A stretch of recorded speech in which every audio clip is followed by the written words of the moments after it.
The whole class insisted on filling out their college applications at the top of Mount Tai, calling it a sense of ritual. I tried to stop them, but they accused me of being jealous, and my boyfriend even threatened to break up with me over it. As a result, the class beauty changed everyone's passwords on the mountain, almost causing us all to fail our college admissions. In my past life, I risked my life to go down the mountain and save them, breaking my leg in the process.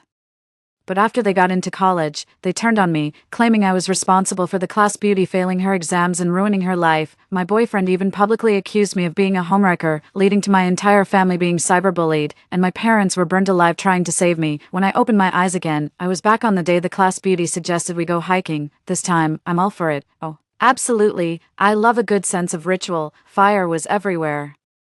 The smell of burning flesh filled my nostrils, and thick smoke choked my throat. I couldn't scream. My bones, hands and feet, were broken by those furious netizens, an agonizing pain. They threw me back into the sea of fire, like a piece of trash. Burn this bitch, you homewrecker, you're the mistress, and you're slandering Briar, scum, go to hell. I saw my parents rush in. They were screaming my name, Leona, my Leona, fire. The flames instantly engulfed them. No, don't.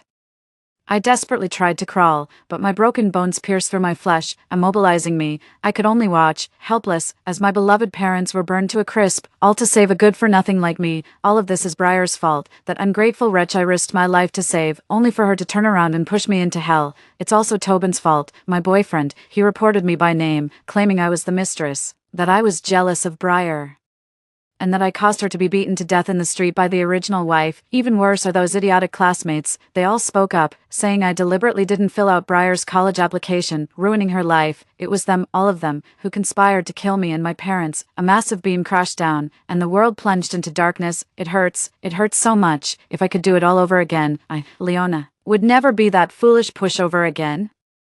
I'll make every single one of you pay for what you've done. My eyes snapped open. No fire, no smoke, no charred bodies, clean air, bright lights, and a sea of youthful, utterly foolish faces. I was sitting in a classroom, on the podium. The homeroom teacher was going over the important points for filling out college applications. Class, the college application system closes promptly at 6 p.m. on June 29th. Don't wait until the last minute. This was the third day after the college entrance exam results were released. I was back to the day Briar suggested our whole class climb Mount Tai. Teacher, I have something to say. A sweet, delicate voice spoke up. Briar stood up. She was wearing a white dress, her long hair flowing, the prettiest girl in our class. She was also the one who scored just over 300 points but wanted to apply to a top-tier university with everyone else, ultimately failed, and ruined my entire family. She smiled sweetly, her eyes sparkling. Teachers, classmates, we've studied so hard together for so many years, and soon we'll be going our separate ways. I think something as important as filling out our college applications should have a bit of ceremony. Her voice was clear and enchanting. I propose we all change the login password for the university application system to be the same. Then, we all go climb Mount Tai. Watch the sunrise from the summit, take pictures, and then fill out our applications together. What do you call that? It's like looking down on all the mountains, with a bright future ahead. A chorus of cheers erupted in the classroom. Wow, how romantic. That's creative. Typical Briar, filling out college applications on top of Mount Tai. That's insane. I looked at her as if she were already dead. In my previous life, I also raised my objections right here. I'm the study representative, and I got the highest score in the class, 703. I know how tight the college application deadlines are and how bad the signal is up on the mountain. With so many uncertainties, it's absolutely insane to gamble with everyone's future. I tried my best to talk them out of it. Briar, this is too risky. There are so many people on top of Mount Tai, and the network signal is unstable. What if the system crashes, or your phone runs out of battery? Filling out college applications is a big deal, not something to be taken lightly.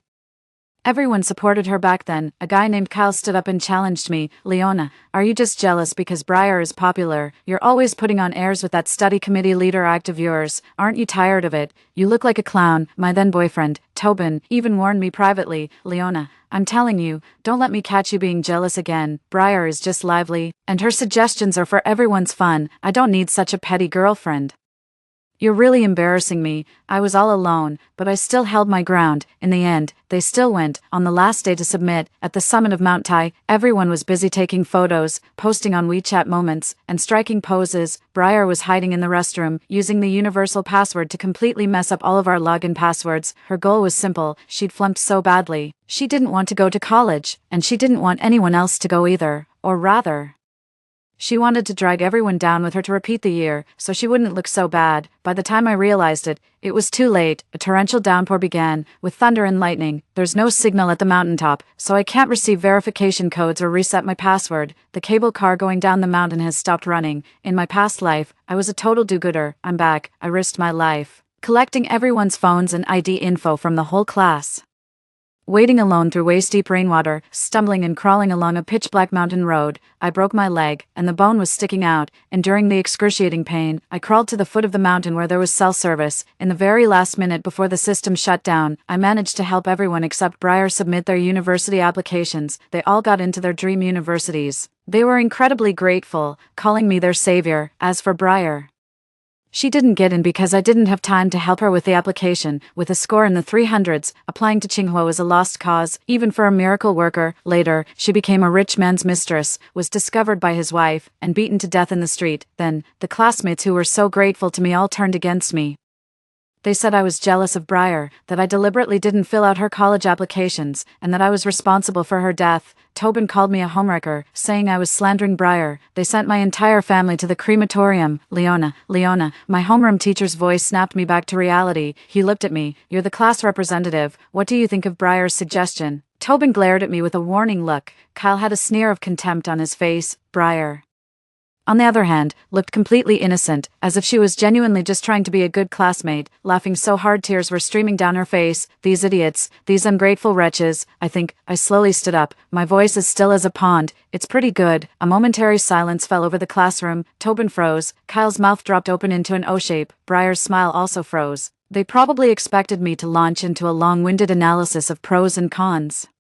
Like a buzzkill mom, I looked around at the faces that were about to send me to my doom. Briar's right, a sense of ritual is important. Filling out college applications on top of Mount Tai, how memorable is that? I fully support this. After I finished speaking, I sat down. Briar was the first to react, clapping her hands together happily. That's fantastic. Even Leona, our resident academic superstar, agrees. Teacher, what do you think? The homeroom teacher was a bit hesitant. But with the whole class so excited, he didn't want to be a killjoy. Alright, you all need to be careful and plan your time in advance. As for unifying your passwords, that's up to you, but make sure to protect your personal information. A cheer erupted in the classroom. Awesome, Mount Tai, here we come. Tobin walked over to me, a little surprised, a little pleased. Leona, did you finally come around today? I told you, don't always be so serious. What matters most is that everyone has a good time. He reached out to take my hand. I dodged sideways, avoiding it like the plague. Well, being happy is what matters most, I said, my voice flat. Tobin's hand froze in midair, a little awkward. Briar ran over and affectionately linked arms with Tobin, completely disregarding me, his actual girlfriend. Tobin, could you take a look, with my score? Is there any hope of getting into a 985 university in Beijing? She only had 370 points.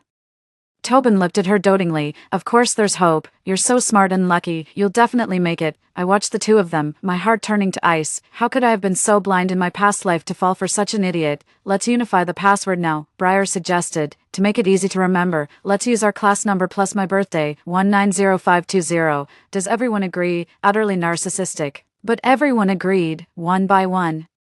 They pulled out their phones to change their college application system passwords. I pulled out my phone too, from an angle no one could see. I turned on my phone's recording function. Briar, could you speak up and repeat what the unified password is? I asked deliberately. Briar proudly lifted her chin. 190520. Everyone remember that. It's our youth password. All right, got it. Everyone echoed. I saved the recording, then followed them and changed the password to 190520.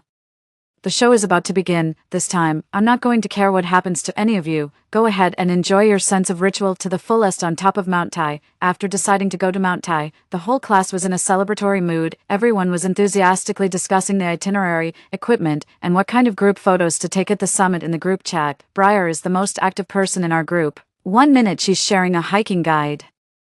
The next she's posting gorgeous photos of influencers on top of Mount Tai. Girls, we absolutely have to dress up beautifully and take an epic group photo at sunrise. Yes, I'm going to wear Hanfu. Tobin, you've got to bring your DSLR and take some amazing shots for us. Tobin immediately replied, no problem, I've got this. Briar, you look good in anything. A flood of teasing emojis followed. I looked at my phone screen, a cold smile playing on my lips. In my past life, These chat logs were so painful to look at. No, they're just ridiculous. I closed the class group chat and opened the university application system. I entered my account and that silly universal password, 190520. Login successful. My score, 703. Provincial ranking, top 50. I didn't hesitate to choose Tsinghua University, the most prestigious major, and then click submit. Volunteer information submitted successfully. Please confirm before 18:00 on June 29th. I clicked confirm again.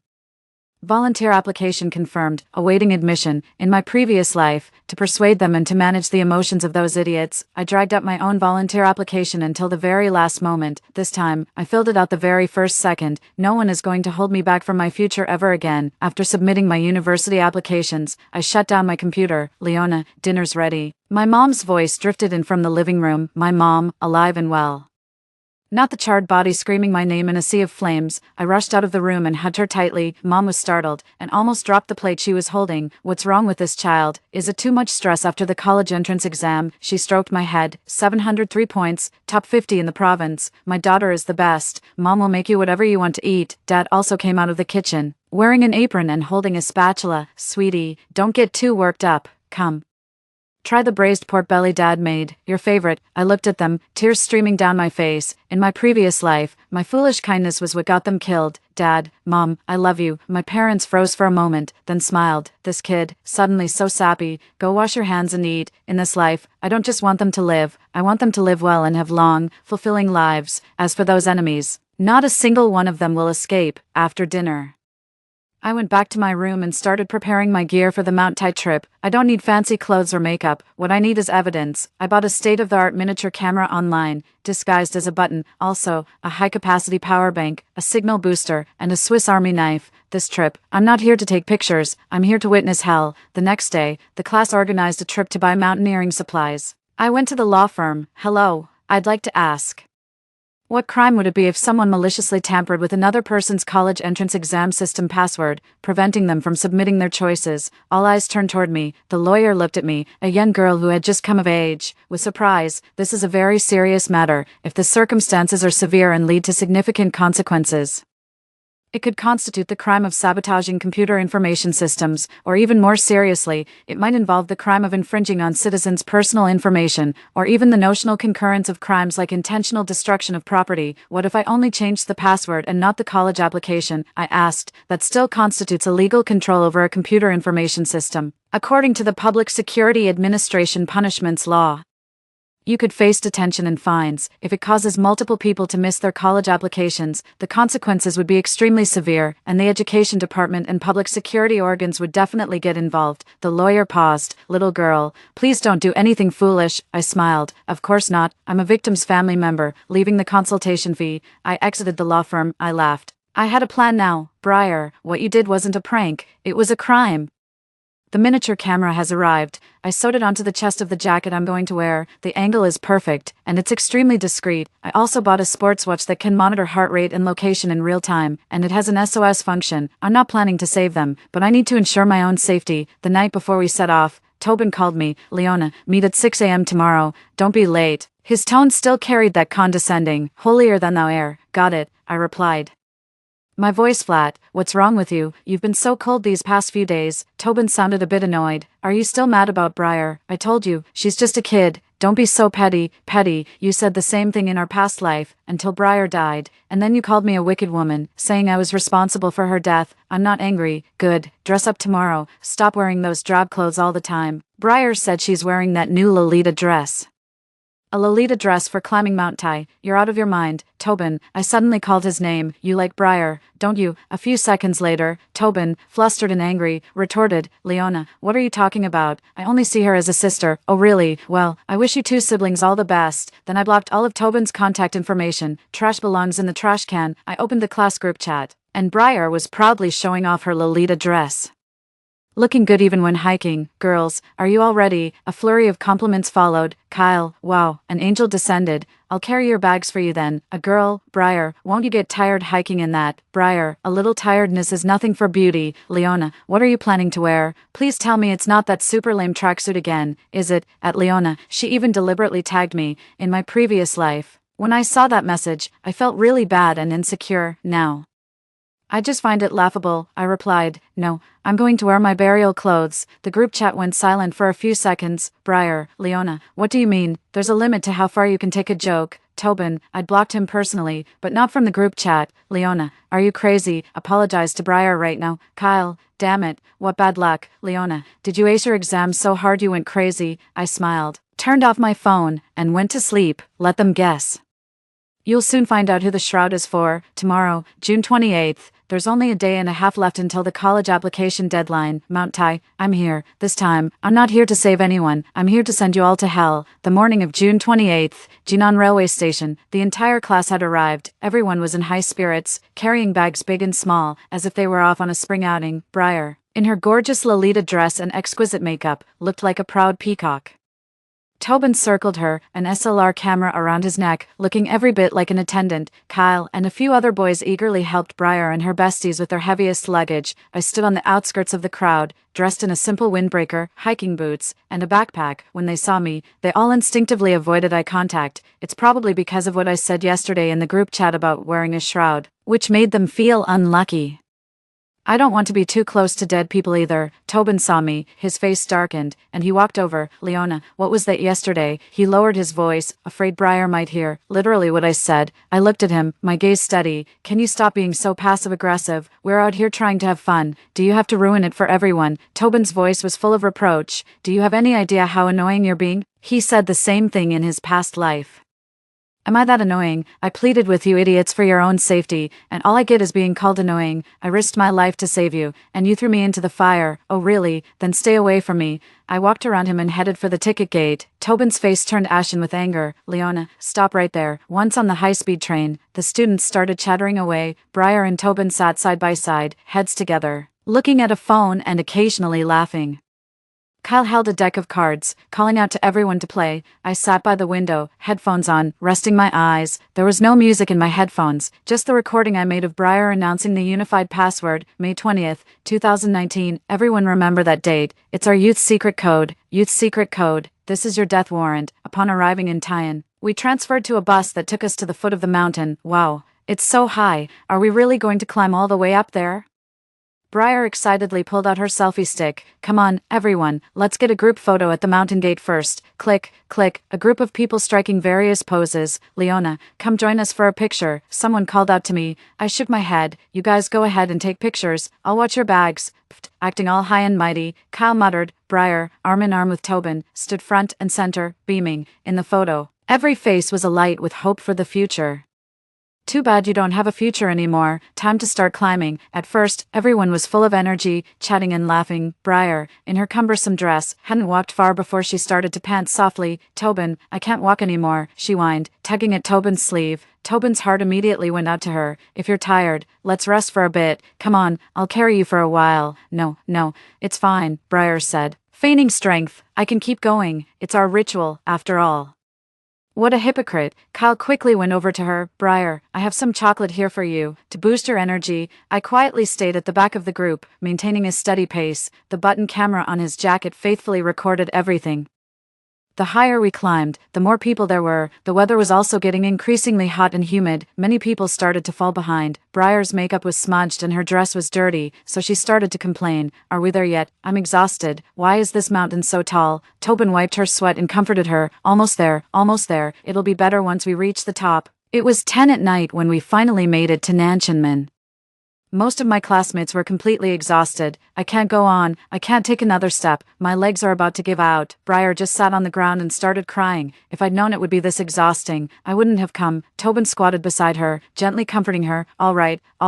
No more tears. We'll find somewhere to rest. Then tomorrow morning we'll watch the sunrise and fill out our applications. We found a hotel at the top of the mountain, and the prices were absolutely outrageous. Briar insisted on a single room, and Tobin paid for it without a second thought. The rest of us had to squeeze into a large dorm room. As for me, I rented a military-style overcoat and found a spot in the corner of the hotel lobby. I need to keep an eye on Briar. I know her plan is about to be put into action. June 29th, 4 a.m. Everyone was woken up to watch the sunrise. The wind on the mountaintop was strong and bitingly cold. Briar, bundled in a military coat, was shivering uncontrollably but still insisted on taking pictures. Tobin, quick, take my picture. The sunrise was stunning, casting golden light over the sea of clouds. Everyone got excited and pulled out their phones. Ugh, the signal's terrible. I only have 1 bar. My 4G just dropped to E. This is just like I remember from my past life. There are too many people on the mountaintop. The base station can't handle the load. So the signal is terrible after filming the sunrise.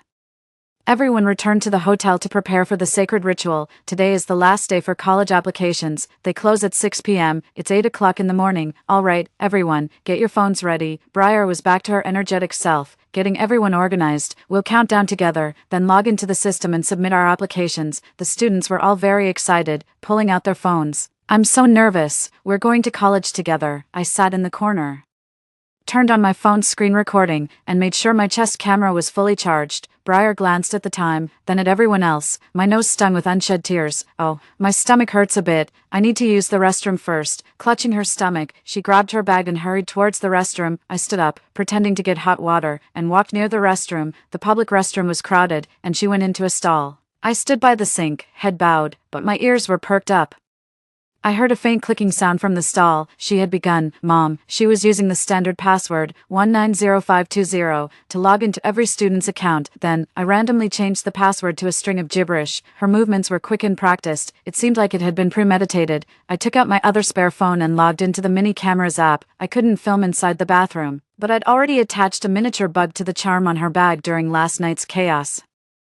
Her soliloquy came through clearly in my earpiece. Kyle, change the password to, still dreaming of getting into a top university. Lily, change it to this. Enjoy retaking your exams. Tobin, she paused. Tobin, I'm so sorry, but you'll have to repeat the year with me. A chill ran down my spine. She didn't even spare Tobin. There's truly no venom like a woman's heart. Finally, she logged into my account. Leona. 703 points. Her voice was filled with jealousy and resentment. How come you scored so well? Do you actually think you can get into Tsinghua? Dream on. She changed my password too. Unfortunately, I already submitted my college applications the day before yesterday. What she changed was just an empty shell. Briar finally emerged from the restroom after half an hour. Her face was a bit pale, but her eyes held a hidden excitement. I nodded vigorously. All right, I'm back. Let's get started. Everyone. She rejoined the group and picked up her phone. 3, 2, 1. Login. Everyone simultaneously clicked login. 1 second, 2 seconds, 3 seconds. What's going on? Wrong password. Mine too. How is that possible? Wasn't it uniformly changed to 190520? I'm an error too. Chaos ensued. Everyone realized their passwords were no longer working. Briar feigned surprise. How could this happen? Mine won't log in either. She showed everyone her phone screen, and it clearly displayed incorrect password. Of course, she couldn't log in. She had even changed the password for her own account. She even tricked herself for the sake of the act. What should I do? Is there something wrong with the system? That's impossible. I just saw someone log in. Tobin got anxious. Everyone, try again. Maybe we typed it wrong. Everyone tried a few more times, but the result was the same. I didn't go. Incorrect password. Kyle was sweating bullets. Oh no, has someone hacked my account? Someone started trying to retrieve the password. A mobile verification code is needed. I can't get the verification code. The signal is too weak. Me too. Just spinning in circles. Panic started to spread. I watched, arms crossed, with a cold detachment, watching them go from excitement to confusion, from confusion to anxiety, and then to panic. What a show. Briar, are you ready for the storm that's coming? The air at the top of the mountain felt frozen. Dozens of students, pale-faced, frantically tapped on their phone screens.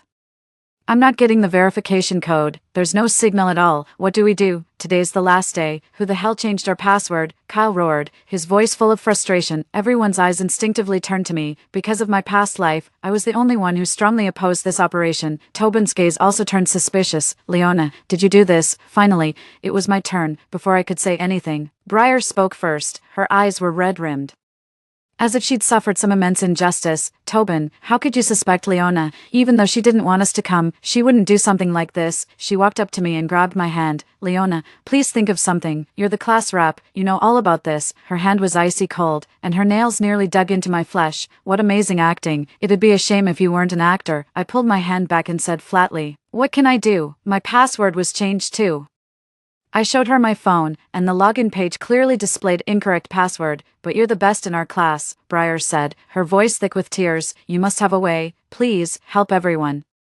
When she started crying, the other students couldn't hold it together either. Leona, please don't hold a grudge. We were wrong before. Class rep, help me. I don't want to repeat a year. Didn't you say last time that you knew some hackers? Can they crack this? In my past life, they put me through the same ordeal. I softened, my compassion overflowing. I risked my life to go down the mountain and save them all. I looked at their faces, each one anxious, fearful, yet filled with hope.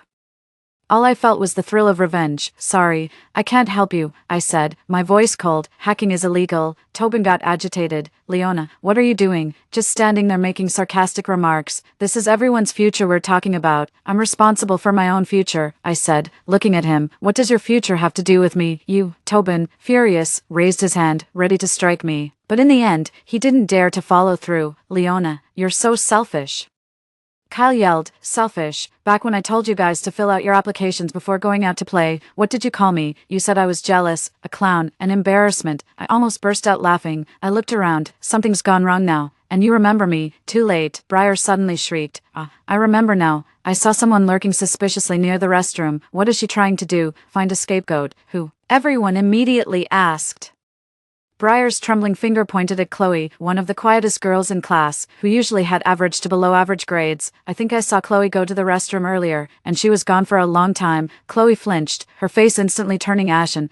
I didn't. I just had an upset stomach. Did your upset stomach take half an hour? Briar pressed. Our password was changed. And you were the only one in the restroom during that time. It really wasn't me. My own password was changed too, Chloe cried, her voice thick with tears. Kyle rushed over, grabbing Chloe by her collar. Was it you? Change the password back. No, it wasn't me. It really wasn't me. The scene descended into chaos. I looked at Briar.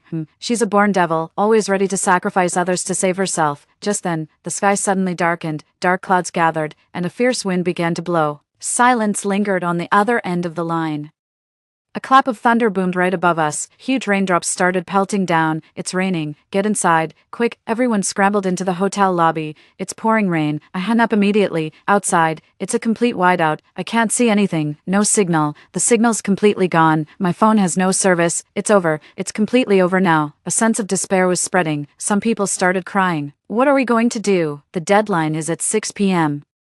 The hotel owner came out and said, with this weather, the road down the mountain is closed, and the cable cars stopped too. You're not going anywhere. That single sentence completely shattered everyone's resolve. Kyle slumped to the ground. Retake. I'm going to retake the exam. Tobin's face was ashen, and he glared at me. Leona, are you satisfied now? You knew this would happen all along, didn't you? I am satisfied. I nodded, making no attempt to hide my schadenfreude. You wicked woman.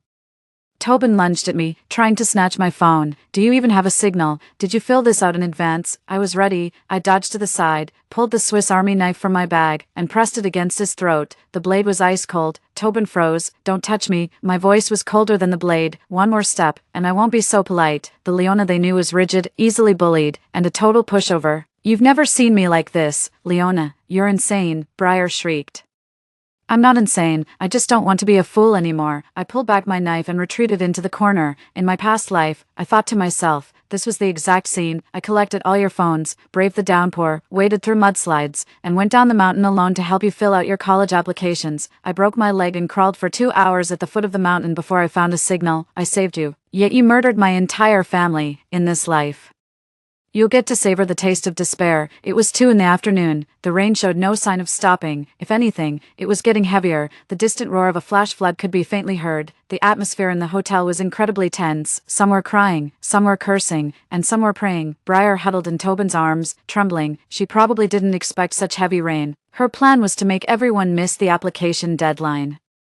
But she never intended to trap herself on the mountain. It's 4 in the afternoon, 2 hours left until the deadline. The rain has eased up a bit. Kyle suddenly stood up. No, I can't just sit here and do nothing. I'm going down the mountain. He rushed to the door. The hotel owner stopped him. Son, are you crazy? If you go down the mountain now, the roads are washed out. It's all mudslides. Get lost. Kyle shoved the owner away. I'm not going through another year of this. He plunged into the rain. Tobin stood up too. I'm coming along. He looked back at Briar, then at me. Leona, are you really that heartless? I didn't say anything, just wiped my Swiss Army knife. All right. Guess Tobin was blind. He rushed out, following Kyle. The other boys also ran out after them. Briar started crying. Tobin, come back. It's dangerous. Now you realize the danger. Back in my past life, when I went down the mountain. Every single one of you was shoving your phones at me, telling me to hurry up and go. Less than half an hour later, Kyle and the others returned, covered in mud and looking utterly disheveled. Kyle had a deep gash on his arm, blood mixing with the rain. "No, we can't go on," Tobin said in despair. "The road ahead has collapsed. It's all mud. Going down there is certain death." Kyle sat on the ground, sobbing uncontrollably. "It's over. Everything's over.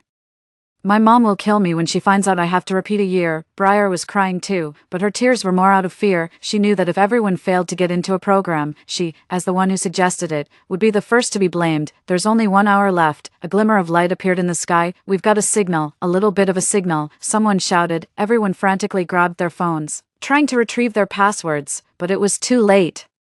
The SMS verification codes were stuck in traffic. Not bad. On the rare occasion someone actually received a verification code and managed to log in. The system was incredibly slow and unresponsive. "Can't get in. The page won't load." The system crashed. Millions of students across the country were all trying to log in at the last minute, and the servers simply couldn't handle the load. I looked at my phone. It had full signal. My signal booster had worked, but I hadn't done anything. I just watched them quietly, like a colony of dying ants struggling. 5:50 in the afternoon, a chorus of weeping, despair, utter despair. Briar suddenly looked at me, her eyes full of venom. "Leona, where's your phone? Is your signal good? Quick, help me log in." She lunged at me, trying to snatch my phone. I kicked her away. She fell to the ground in that ridiculous Lolita dress, covered in mud and water. "How dare you hit me?" Briar shrieked. Tobin helped Briar up, glaring at me furiously. "Leona, you've gone too far." "I've gone too far," I chuckled. "Who suggested coming here in the first place? Who changed the passwords to be identical? And who, exactly, tampered with everyone's passwords?" My gaze shot directly at Briar. Briar's face instantly went pale. My words exploded like a bomb in the crowd. All eyes were on Briar. "What? The password was changed by someone else?" "Briar, is what Leona said true? Did you change it?" Tobin froze, staring in disbelief at Briar in his arms. I ignored him. Briar's body trembled like a leaf, and she shook her head frantically. "It wasn't me, Leona. You're slandering me. You're the one who's cold-hearted and didn't help anyone, and now you're trying to frame me," she cried, her face streaked with tears. "Why would I do that? I didn't even fill out my own preferences." "Exactly. Briar didn't even fill hers out. So why would she hurt everyone else?" A few of her sycophants chimed in. I scoffed and walked into the middle of the crowd. "Because she only scored 370 points. The moment she said that, the whole place fell silent. 370 points, in our province, where the college entrance exam is so competitive, that's not even enough to get into a decent vocational college. And she used to brag every day that she'd get into a 985 university. You're lying," Briar shrieked. "I scored 590. "Oh really? Do you dare show everyone your transcript?" I pressed, closing in. Briar was speechless. I opened my phone and played an audio file, that bugging device recording I made earlier. "Kyle, change the password to, still dreaming of getting into a top university." "Lily, change it to this, enjoy retaking your exams." Tobin, "I'm sorry, you'll just have to retake the exams with me." Leona, 703 points. "How did you score so well? You think you can get into Tsinghua? Dream on." Briar's voice echoed clearly through the hotel lobby. Every word was like a knife, piercing the hearts of her classmates, especially that "enjoy repeating the year" comment. Everyone's faces changed. Anger, shock, disbelief. Tobin's hand slipped from Briar's shoulder. His face was ashen as he stared at Briar, as if she were a monster. "Briar, is that your voice?" Briar completely lost it, screaming and trying to snatch my phone. "Leona, you secretly recorded me. That's illegal." I held my phone up high, out of her reach. "I also have a video." I clicked on the miniature camera's recording. In the video, although you couldn't see what was happening inside the toilet stall, it clearly showed Briar furtively entering the restroom with a piece of paper full of names, and staying there for a full half hour. When she came out, she tore the paper into pieces and flushed it down the toilet. "Briar, you motherfucker." Kyle was the first to snap. He rushed forward and slapped Briar across the face. The sound was sharp and loud. Briar was knocked to the ground, her elegant dress now nothing but rags. "You bitch, you've ruined me." Kyle pounced on her, raining down punches and kicks. The other students also went wild. "Kill her. Why would you do this? What did we ever do to you?" "My dreams, my university." Tobin stood frozen, watching Briar being beaten by the crowd. He didn't step forward to stop it. In his eyes, there was disillusionment, anger, and a profound fear. He knew he had been ruined by Briar too. Briar was on the ground, screaming, crying, and begging for mercy. "Stop hitting me. I'm sorry. I didn't mean to. It was Leona. Leona made me do it." She looks down on me, even at death's door. He's still trying to drag me down with him. I walked up to Tobin, and he instinctively took a step back. "Did you hear that? She said she changed her password too, so you'd have to retake the year with her."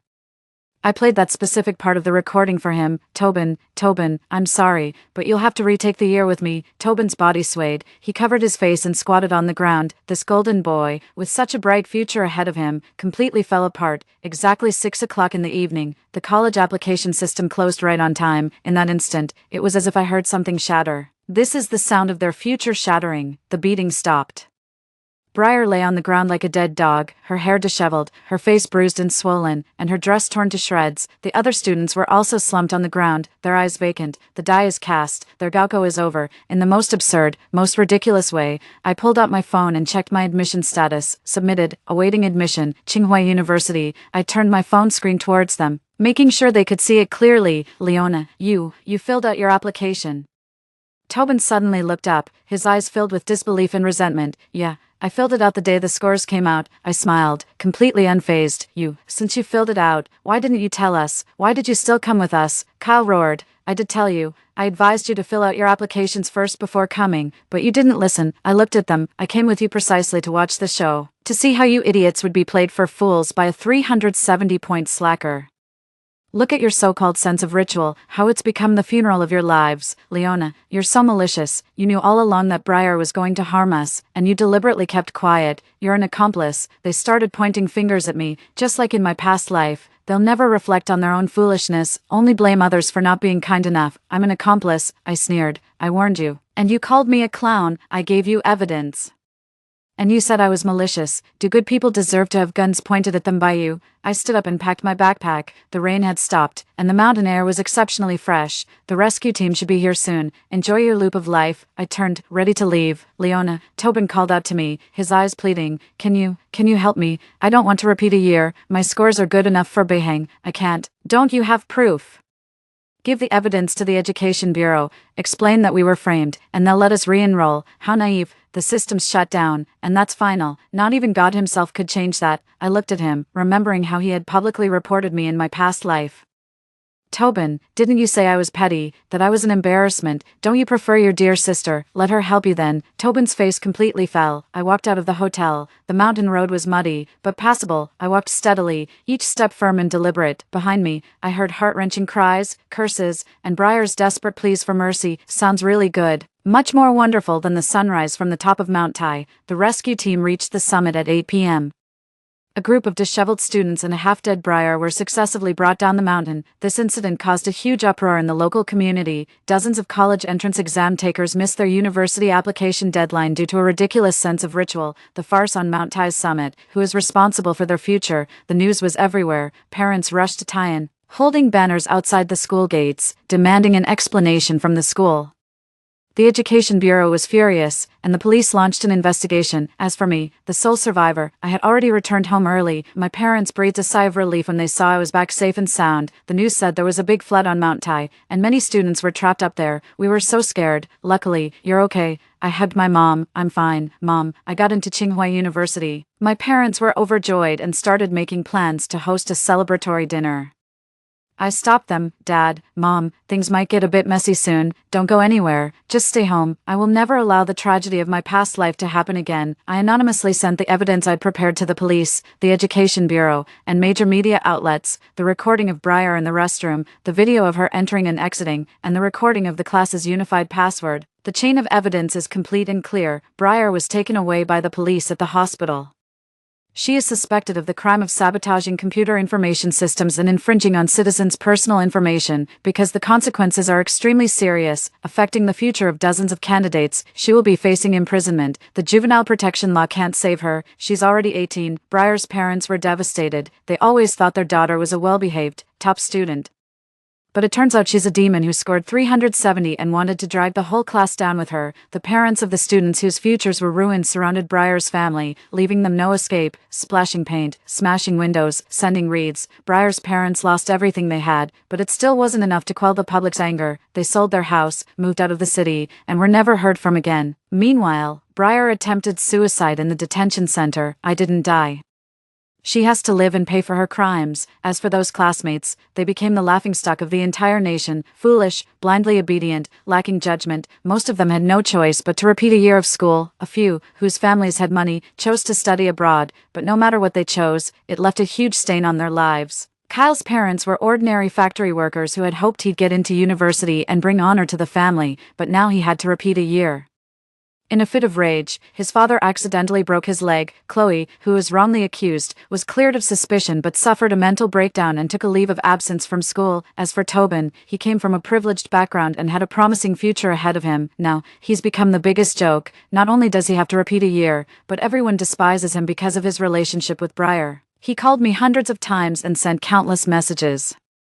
I didn't reply to any of them. Then one day, he was stuck right outside my building. He'd lost a lot of weight, his eyes looked tired, and he no longer had that vibrant, confident air he used to. It's happening, Leona. I was wrong. When he saw me, he dropped to his knees. Please forgive me. I was completely out of my mind back then, tricked by Briar. Please, I'm begging you, tell the police I'm a victim too. I don't want to repeat a year. I really don't. I stood on the steps, looking down at him, just like in my past life, when he stood on his moral high ground, accusing me of being a homewrecker. Tobin, you're so pathetic. I pulled out my phone and opened the Weibo post where he had reported me by name in his previous life. Even though it didn't happen in this world, I used technology to simulate it. I'm reporting Leona by name. She's the real homewrecker. She was jealous of Briar. Deliberately didn't help her fill out her college applications. And after it all came out, she slandered her, leading to her wrongful death. Leona, you are the most vicious woman I have ever met. Every single word turned into a raging inferno that burned my entire family to death. I shoved my phone screen right in his face. Look, this is what you're going to do in the future. Tobin looked at the words, his face drained of all color. No, that wasn't me. How could I do something like that? Leona, you believe me, don't you? I don't. I took my phone back. You and Briar, you're a match made in heaven. Go back to studying. Behind me, Tobin's heartbroken sobs echoed. Leona, you can't do this to me. Yes, I can. Why couldn't I? A few days later, the entire class collectively posted an apology online, not to me, but to the public. They're admitting their foolishness and hoping for a chance to redeem themselves. The comment section was filled with ridicule. If only they had known this would happen, they wouldn't have done it in the first place. A bunch of overgrown babies, they deserve it. They also tried to contact me, hoping I would come forward and prove they were innocent victims. I posted the video online, the one where Kyle called me a clown and Tobin said I was pathetic, without any caption. The public outcry was immediate. So, that top student had warned them ages ago, and they just cursed him out. Serves them right, a bunch of ungrateful jerks. When an avalanche occurs, no single snowflake is innocent. They were completely cancelled, and even finding a school to retake their exams was difficult. My life is back on track. In September, I brought my parents to Beijing. The sunlight in Tsinghua Garden shone on their faces. They were smiling very happily. My daughter is so accomplished. I walked hand in hand with them down the tree-lined path. Occasionally, I still dream about that fire. I dream of the smell of burning flesh, of my parents' desperate cries. But when I woke up, I wasn't scared anymore. Because those who belonged in hell were already there. Briar was sentenced to 3 years. I let out a scornful laugh. I heard that in prison. Because she was so pretty, she was bullied terribly by the other female inmates. My hair was a mess, and my face was all scratched up. Tobin retook the college entrance exam, but due to a mental breakdown, he only scored a little over 400 on his second attempt and ended up in a third-tier university. His parents were completely disappointed in him and stopped caring. His life, as far as he could see, was nothing but bleakness. As for the others, they all paid the price for their foolishness. Their lives were like a torrential downpour on top of Mount Tai. Muddy, treacherous, and impossible to navigate. Meanwhile, I stand in the sunshine, with a bright future ahead of me. I may not be kind, but I am happy. Story 2. In this beast world, would you choose a billion crystals or a perfect figure? My sister and I got transported to this beast world together and bound to a system. On the first day, the system asked us, a billion crystals or a perfect figure, which will you choose? Without hesitation, my sister chose the crystals. She used those priceless gems to attract the mightiest dragon male, only to be tortured to death by a vicious wyvern in its cave. I chose the perfect figure. With this divine physique, suitors never ceased pursuing me, and males across all divine realms went wild for me. When I opened my eyes again, my sister and I had returned to that fateful day of choice. This time, she unhesitatingly picked the enviable body. I just smirked. What did she think such beauty would actually bring? It was endless mating seasons, constantly watching out for rogue beasts. One wrong move and you'd be forced into breeding. I never want to relive those days of perpetual terror. I choose the curvy physique. After my twin sister selected the curvy option, just like my past self, her chest swelled rapidly while her hips widened dramatically, perfectly matching the beast world's beauty standards. She gazed at her reflection in the system mirror, a smug expression spreading across her face. I watched the calculation in her eyes silently. In her past life, she chose the billion spirit stones only to meet a gruesome end. She must be quite pleased with her choice now. I'm equally satisfied, for soon my sister will endure the physical agony and the weekly menstrual cycles brought by this mutated body. As for me, I'm grateful to retain my original form, forever spared from such torment, with the billion spirit stones.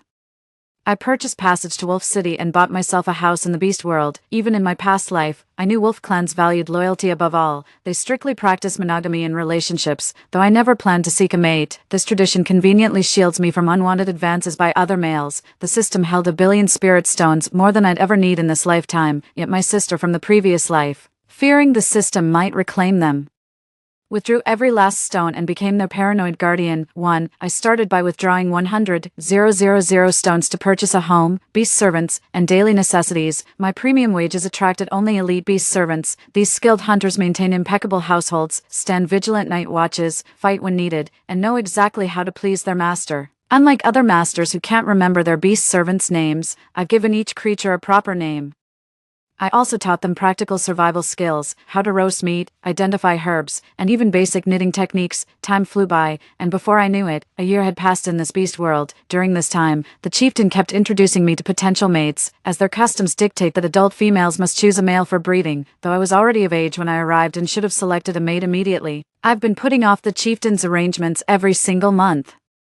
This year, he was adamant and spoke with urgency. You've already wasted a year. This time you must find a physically strong mate so we can have a litter of robust cubs by next year. To gain the wolf pack's protection, I had to pay a price. The price was finding a male to breed with. Seeing no way out, I reluctantly agreed. The alpha had selected several decent male candidates for me, but having encountered too many exceptional males in my past life, I couldn't muster the slightest interest in any of them. In desperation, the alpha pushed forward his own son. Kellen is my proudest youngest, still none of age. If you reject him too, I'll seriously consider banishing you from the pack. The moment I laid eyes on Kellen, I finally understood the alpha's true intentions. With my gentle nature, never shouting at beast servants nor allowing males near me, the alpha considered me unlike other females, the most even-tempered she-wolf he'd ever known. The clan leader told me this half a year ago, but I didn't pay much attention at the time. Now it's coming back to me. The clan leader wants me to love Kellen and be good to him for the rest of my life. Flustered, I tried to make excuses to refuse, but ended up saying something terribly misleading that day. Clan leader, I'm older than him. What if he's still naive about matters of the heart? Hearing this, the clan leader gave Kellen's shoulder a pat and motioned him to step forward toward me. I felt warm lips brush against my cheek, instinctively raising a hand to cover my face. Kellen also looked embarrassed as he took a step back. No worries, I can learn, the chieftain quickly added. Exactly, you're both beginners, take your time practicing. Mating is serious business, and timing it right with the seasons matters. I chuckled. This was a line I'd heard countless times in my past life, so worn out it barely registered as crude anymore. Kellen wasn't even of age yet, and his ears turned red as he listened nearby. Under pressure from the clan chief's matchmaking, I finally agreed to become Kellen's mate at the altar of truth. Another reason I chose Kellen was his youth. At least I wouldn't have to take responsibility for him right away. The beast world has a rule: females mustn't neglect their mates for over a month, or they'll face the chief's discipline. Before leaving with Kellen, I deliberately found a secluded spot to ask him. I have a low sex drive. Would you be okay if we went over a month without physical intimacy? Kellen visibly froze for a moment when he heard me, then nodded and said, as long as I'm your only partner. I chuckled and stroked his wolf ears that had popped out. Don't worry, you'll be my one and only. In my past life, having too many partners made every day nerve-wracking. They'd constantly report me, landing me in re-education programs. I refused to spend my life under any man's control. That's why I'm perfectly content with Kellen's terms. On Kellen's first day, I had him train with the beast servants. No high-ranking beastkin would stoop to such chores. Though confused, he respected my decision. That night, the beast servants surrounded Kellen singing bizarre chants. When he shot me a puzzled look, I explained, consider it a welcome ritual. They're celebrating your arrival. Tipsy and reckless, I carried a glass of fruit wine to Kellen and forced a drink down his throat. His body burned hot, and in a flash of awareness, he swept me into his arms and carried me swiftly indoors. Moonlight spilled across the warm woolen bedding as our silhouettes merged, our fingers interlaced, now tight, now slack, with Kellen's. When the blankets were thrown aside and that familiar, searing pain shot through me, my drunken haze cleared instantly. Stop, I gasped at Kellen. Desire burned fiercer in Kellen's eyes, yet he obeyed instantly, though his manifested wolf tail lashed restlessly behind him. The memories from my past life were so agonizing that I developed a trauma response to these things, too. Kellen pressed his face against mine, nuzzling me with restless agitation. A wave of nausea hit me as I shoved him away coldly. Get out. My sharp rebuff froze Kellen's affectionate gesture mid-motion. He lowered his head with wounded eyes, the rims tinged red with quiet hurt. I turned away, refusing to look at him as waves of unpleasant memories surged and receded. The next morning, I recalled last night's events. After I'd driven Kellen out, I had no idea where he'd gone. Stepping outside, I immediately met Kellen's gaze. He approached nervously but didn't dare take my hand. Irene, I got drunk after that fruit wine last night. I never meant to do anything you'd dislike. Can you forgive me? Irene is my nickname.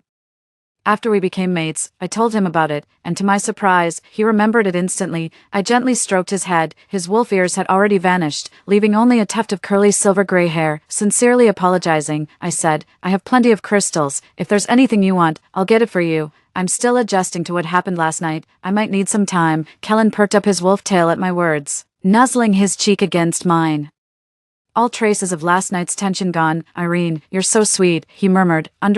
Just 2 months after Kellen and I became mates, my twin sister rushed to Wolf City to flaunt her status in front of me, surrounded by high-ranking males. She immediately grew smug upon seeing only one companion by my side. Feigning concern, she cooed, Sister, I've so many fine males here. This little wolf boy looks barely mature. Can he possibly satisfy your needs? Shall I pick a few from my collection for you? She then tugged forward a white-maned male. This tiger beast's ferocious. Only a physique like mine can handle him. You're too delicate for his mating seasons. Next, she presented a rabbit beast. This one's docile and obedient. He'd serve you well. A smug expression grew increasingly apparent on her face. I glanced at that rabbit beast, all too familiar. In my past life, whenever he approached, I could smell his overwhelming fox stench. He wasn't a rabbit beast at all, but a fox in rabbit's clothing. Fox beasts are two-faced and vindictive. Out of kindness, I took him in during my previous life, only for him to repay me with ingratitude and relentless advances. When he failed to have his way, he tried to kill me. Keeping my composure, I smiled politely. Thank you for your kindness, little sister. A gentle creature like this rabbit beast suits you better. Kellen is all I need, my sister. Still eager to introduce more, gripped the fox beast's hand and immediately protested. Sister, the beast world is nothing like where we come from. Without at least a dozen males by your side, you won't survive here. I probably don't have what it takes to find such a fine mate. She glanced at Kellen and remarked disdainfully, Sister actually settled for this. A mere second-tier male beast couldn't possibly protect her properly. I've got crystals now, and hired several beast servants for protection at home. I rarely go out anyway. The wolf tribe keeps females well guarded. Besides, I think Kellen's perfectly fine. He's considerate and never pressures me into anything. Kellen's ears flushed crimson at the mention. Watching the elite four-marked beasts behind my sister, he silently steeled his resolve. The topic seemed to rekindle her ambitions. Noticing the surrounding males' admiring gazes, she suddenly swelled with pride. Sister, if this place is so great, I'll have my males buy 10 houses here. How about I move in? No problem. Not that I'm worried she could actually stay. The wolf clan has strict rules, starting with the first commandment that females can only take one mate in their lifetime, which she'd never abide by. Watching my sister Luna, I could only laugh. Even in this second life, she's still obsessed with one-upmanship, always pinning her hopes on males instead of using her head. Just a single outsider's pass to Wolf City costs 1,000 crystals. With at least 20 males trailing behind her, that's 20,000 crystals just for clan admission, not to mention 2,000 per house here. Does she really have that many spirit stones? Besides, that rabbit beast occasionally reeks. Would the chieftain really let such a shady male into our territory? Just as I predicted, the chieftain refused their request to settle here. First, they couldn't produce the required spirit stones. Second, she travels with too many rogue beasts. Wolf City would never accept 20-plus freeloaders who contribute nothing but consume resources. My sister was quite resourceful though. To stick with me, she quickly hooked up with some male from the wolf clan, but soon after, that wolf male got banished by their alpha for being trouble. Her scheme didn't work out in the end. Kellen's been scarce around the house lately. I figure the kid just wants to explore more during the warm season. Typical youthful restlessness. I didn't pay it much mind, for winter was fast approaching. Soon everything would freeze over, with temperatures plunging below -40°C. Surface food would become scarce, forcing the wolf clans to focus on hunting and storing winter provisions. I too needed to accelerate my business plans. 3 months ago, I invested 1,000 crystals to cultivate 10,000 acres of wasteland in wolf territory.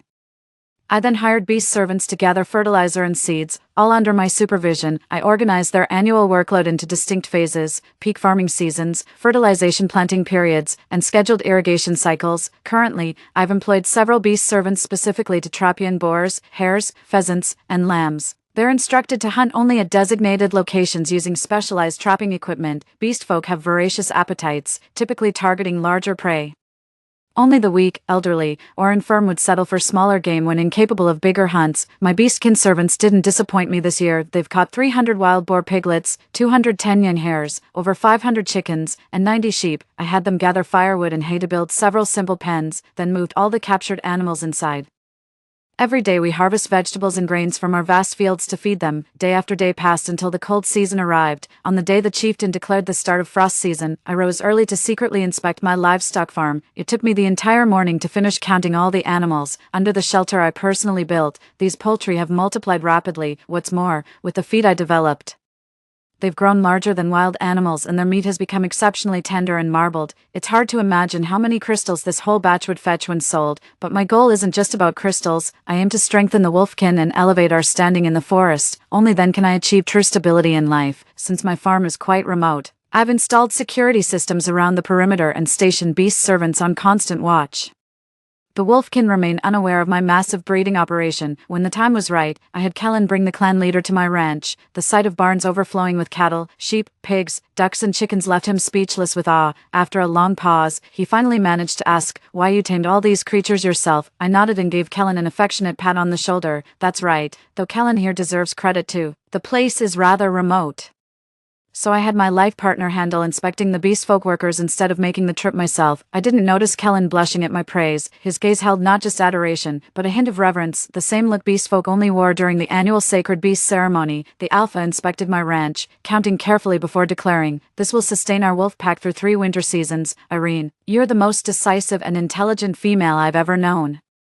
I accepted his praise. In my past life, I dreamed of cultivating fields and ranches in this beast world, but back then, my health deteriorated from the burdens of my ample bosom, and the aggressive males around me frequently banished me to the forbidden lands for correction. I never had the time or peace to pursue such ambitions. Now reborn, I count myself fortunate, with a mate who quietly supports me and the wolf alpha who shields me fiercely. On the second night of winter, Kellen remained in human form. His muscular arms cradled me against his chest as he gazed intently. "Irene," he murmured, "the cold will only worsen. Your delicate female frame can't endure it. I'll soon need to hold you in wolf form every night. My days as a man are numbered. Let's try tonight." Without a word, I wrapped my arms tightly around the male's neck, returning his fervent embrace. Irene, the next morning, I woke feeling unusually warm to find Kellen's wolf tail draped over me.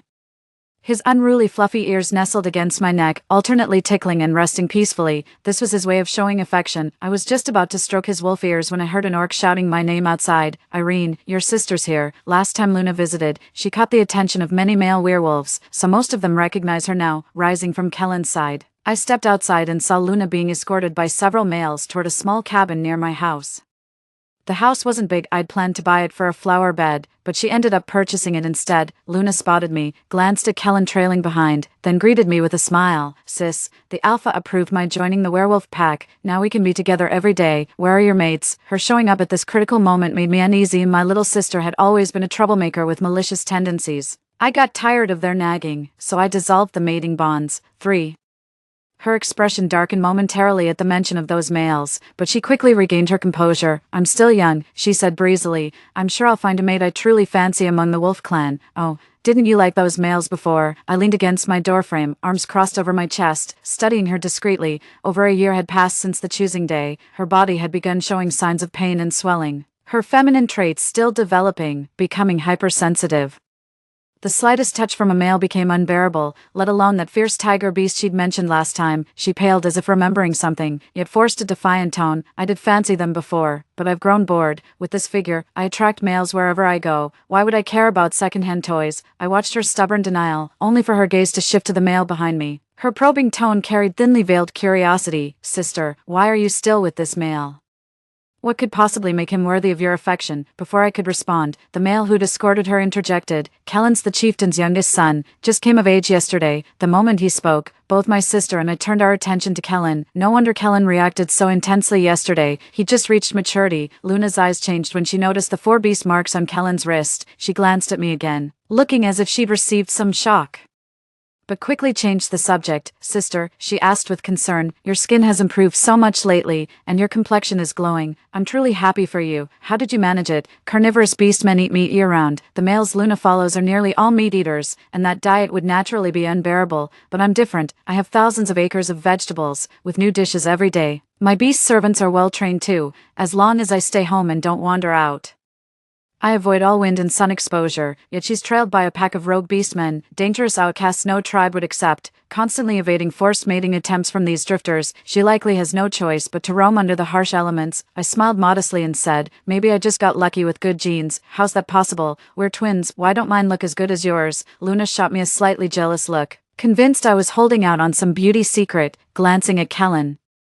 I said casually, or maybe my Kellen just has exceptional skills. The next second, both of them blushed. Luna kept glancing between Kellen and me. Sis, I need to go tidy up my new place. I'll head back first. Unable to bear it any longer, she slunk away. Right after she left, I went to check on my farm and reinforce the security system. On her 3rd day with the wolf pack, Luna sought out the alpha's eldest son. After spending a night together outside the camp, the alpha had no choice but to bring them to the truth stone to formalize their mating bond. On their bonding day, I gifted my sister a necklace, but she had the audacity to demand I hand Kellen over to her. I cut her off mid-sentence. In your dreams, sis, Kellen told me you loves my curves.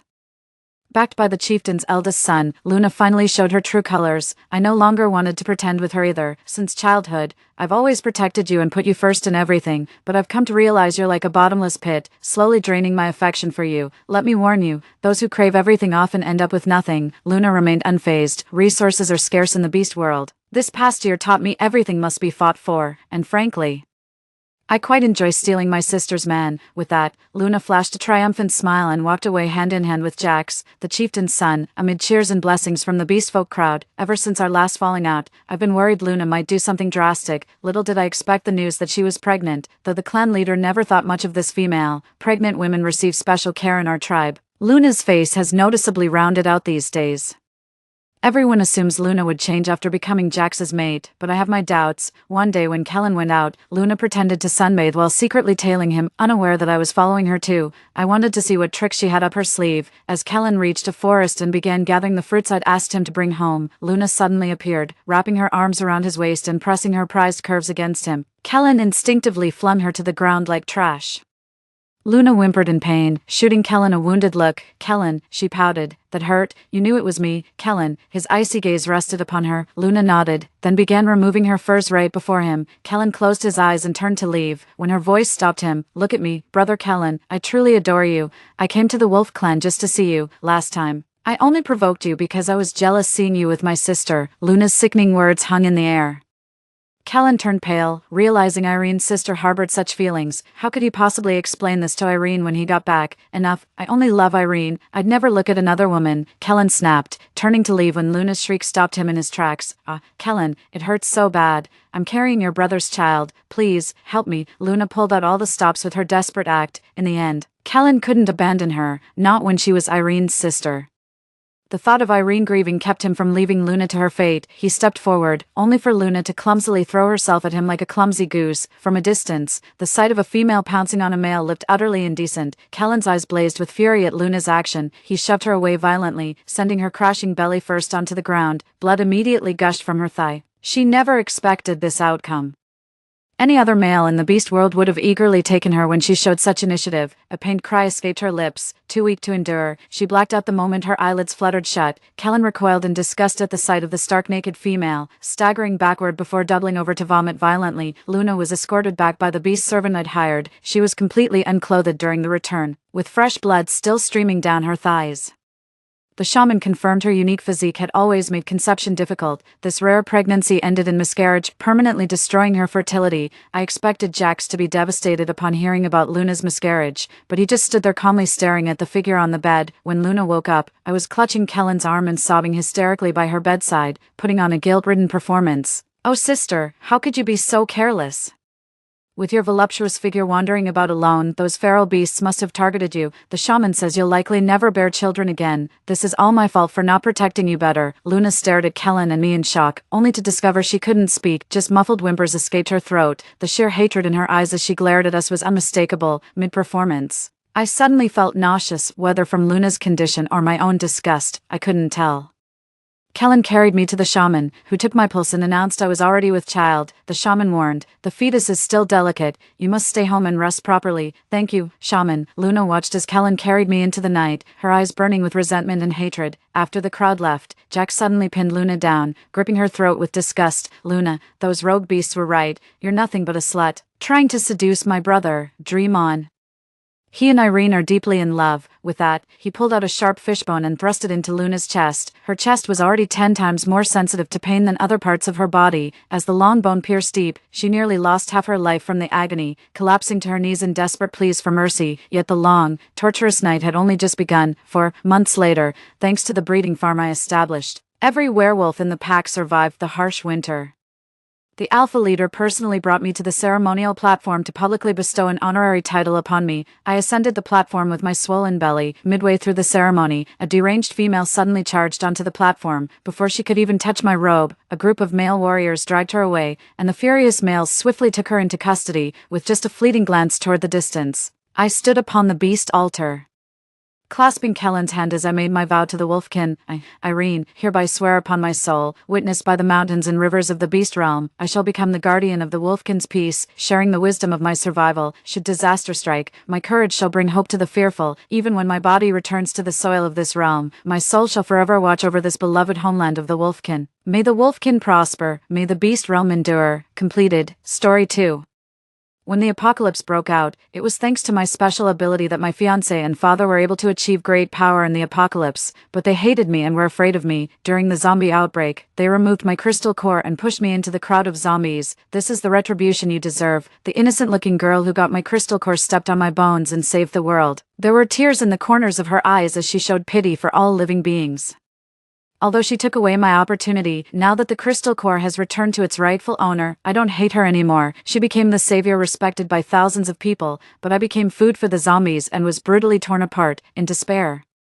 I detonated my remaining ability and perished together with her. When I opened my eyes again, I was back at the moment when I was fighting with the innocent-looking girl for the crystal core. She was cruel and seriously injured herself, pretending to be overpowered and robbed by me. "Sister, I really can't compete with you, but it's not certain who will get the treasure in the end," I sneered. I grabbed her hair and smashed her forehead against the ground. I crushed her arm and disabled her legs. "You like to play the victim, don't you? I'll show you what real misery is." 1. I was poisoned by my fiancé and father. They tied me up, forcefully dug out the crystal core from my body, and pushed me into the zombie horde. "Alice, this is the retribution you deserve." The tearing pain of the zombie's teeth piercing my skin agitated every nerve ending of mine. As the intense pain swept over me, through my blurry vision, I saw Stella hiding behind my fiancé, in her eyes as she looked at me. There was an overflow of complacency and malice. She held the bloody crystal core that had just been dug out of my body. Enduring the great pain, I exhausted the last bit of my ability, detonated the crystal core, and perished together with them. Go to hell. When I opened my eyes again, I was stunned for a moment. In front of me was a bloody corpse. The black blood of the zombies splattered all over the corridor. I tightly gripped a baseball bat in my hand, and the force of my grip was so strong that the skin between my thumb and index finger split open. This action, it seemed that I had just had a fight with it. "What is this thing?" Stella's voice came from beside me. I suddenly looked up and found Stella standing beside me. I didn't know when she had come. She dug out a crystal core from the blood and flesh. Under the sunlight, the crystal core sparkled like a brilliant jewel. My eyes shrank in shock. It was the evolved crystal core of the zombie king in her hand, and it was also Stella's young face. "Sister," Stella spoke to me with a smile, as if the malice she showed before was just an illusion. "This thing seems dangerous, since you've just been in a fight." "Sister, I'll keep it for you." These were the same words as in my previous life. I finally realized I was reborn. I had returned to the day when the zombies first broke out. On that day, in the university corridor, it was just me and her. I fought at the risk of being infected by the zombies, while she stood aside safely in her fluttering white dress. After I finally knocked down the zombie, she suddenly stepped forward to grab the crystal core in the zombie's body. Like me, she realized the opportunity hidden in the mysterious crystal born from the zombie, so she tried to steal my spoils. I sneered. She was still so greedy and arrogant. "Aren't you willing?" Her eyes sank slightly, suddenly. There was a rush of footsteps and shouts from the end of the corridor. Alice, Stella, are you both okay? It was the voice of our classmates who had come to find us. Sister, I really can't compete with you, but it's not certain who will get the treasure in the end. After saying this, Stella suddenly took action. I saw her slap herself, and then she smashed her arm hard against the railing. Bang, her arm broke, and her action was vicious. When the group of people rushed over from the corner of the corridor, she sat on the ground delicately. When she looked up, there were tears in her eyes. Sister, I found this thing. I injured my arm in order to kill this monster. Why are you stealing my spoils? I'm gentle by nature, but this time, even if you hit me, I won't give my things to you, because it's mine, too. Ching ching, what's going on? Among the crowd, my fiancé Carter stepped forward. His gaze passed over me and landed quietly on Stella's pitiful little face. I sneered. Do you feel sorry for her like this? It's far from enough. After watching Stella's performance, I lazily shook the black blood of the baseball bat off my hand. Then, under the terrified gazes of the crowd, I heavily smashed the baseball bat in my hand onto the arm of hers that was holding the crystal core. Ah, what are you doing? She let out a shrill scream, not expecting me to do such a thing. Beet-sized sweat drops fell, and the veins in her neck bulged due to the pain, and her face was distorted. There was no trace of her being pitiful anymore. Since you don't cherish your own body and are so cruel to yourself, as your enemy, I naturally can't be outdone. I took the initiative and said, don't come over, she was just bitten by a zombie. Sooner or later, she will be infected and turn into a new zombie. Before she turns into a zombie, I'll knock her out first. Someone in the crowd asked weakly, aren't you supposed to knock her out? Why are you hitting her arm? Remembering the pain of the zombies biting my body with their stinky teeth before I died in my previous life, I said calmly, I was scared, and my hand shook, so I missed. After saying that, I swung the bat viciously again. The baseball bat cut through the air, and all that could be seen was its afterimage in the air as it came crashing down. Her leg took the blow, I said coldly. I missed again. It's still not enough. The anger in my heart hasn't been quelled yet. There was fear in her eyes. Her familiar features reminded me of the vicious and complacent look in her eyes before I died. My target landed on the only surviving part of her. I raised the stick in my hand. What are you standing there for? Save me. I wasn't bitten by a zombie. Carter, save me. Sensing my intention for the next moment, Stella was so scared that her hair stood on end, and her eyes were wide with terror. She roared like a madman, and in a confounded state, she slowly dragged one leg and crawled away. The classmates who were stunned by my ferocity finally came to their senses. Ching ching, I think. I swept my eyes over Carter, and the leg he had just taken a step with stopped. What kind of eyes were these? Tempered by death and the intention to kill, like a devil crawling out of hell. He was terrified and didn't dare to come any closer.